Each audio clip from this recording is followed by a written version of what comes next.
বাঙালির হাজার বছরের ঐতিহ্য পহেলা বৈশাখ। আর এই উৎসবকে ঘিরে দেশের বিভিন্ন স্থানে খেলা আর মেলাসহ নানা অনুষ্ঠানের আয়োজন করা হয়। পুতুল নাচ, বায়োস্কোপ, চরকি কিংবা নাগরদোলা শিশুদের কাছে মেলার অন্যতম আকর্ষণ। পাশাপাশি বলি খেলা, লাঠি খেলা, মোরগ লড়াই সহ ঐতিহ্যবাহী নানা খেলার আয়োজন রয়েছে ভিন্ন স্বাদ। ব্যুরো রিপোর্টার ও জেলা প্রতিনিধিদের পাঠানো তথ্য ও ছবি নিয়ে রিপোর্ট। হাজার বছরের ঐতিহ্য বলি খেলা।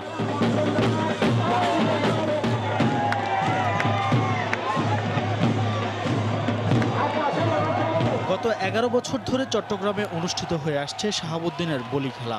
নগরীর সিআরবি এলাকায় নববর্ষ উদযাপন পরিষদের উদ্যোগে এ খেলার আয়োজন করা হয়ে থাকে। এবারও ব্যতিক্রম ঘটেনি। প্রতি বছরের মতো এবারও ঢোল বাজনার মধ্য দিয়ে ঐতিহ্যবাহী বলি খেলা শুরু হয়। চট্টগ্রাম সহ দেশের বিভিন্ন প্রান্ত থেকে আসা কুস্তিগিররা তাদের শারীরিক কসরত প্রদর্শন করেন। আর ঐতিহ্যবাহী এই খেলা উপভোগে সিআরবিতে হাজার হাজার দর্শক সমাগম ঘটে। আমরা 11 বছরে পা দিয়েছি, প্রত্যেক ডিস্ট্রিক্টের থেকে বলি আসছে। সাধারণ মানুষ আছে, তারা এই সময়টার জন্য খুব বেশি মুখিয়ে থাকে। ময়মনসিংহের ফুলপুর খেলার মাঠে চলছে 3 দিন ব্যাপী বৈশাখী মেলা। এলাকার কৃষক কামার কুমাররা তাদের হাতে তৈরি বিভিন্ন জিনিসের পসরা সাজিয়ে বসেছেন মেলায়। শিশু থেকে শুরু করে নানা বয়সী মানুষ এ মেলায় ভিড় করেন। ব্রাহ্মণবাড়িয়ার ফারুকি পার্কে আয়োজন করা হয় আবহমান বাঙালির ঐতিহ্যের অংশ মোরগ লড়াই ও লাঠি খেলার। ঢোলের তালে তালে চলে মনোমুগ্ধকর এসব খেলা।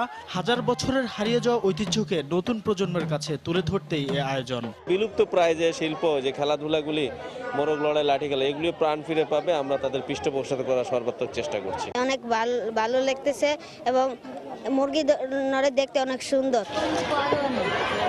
রংপুরে বিভিন্ন এলাকায় বসেছে ঐতিহ্যবাহী মেলা।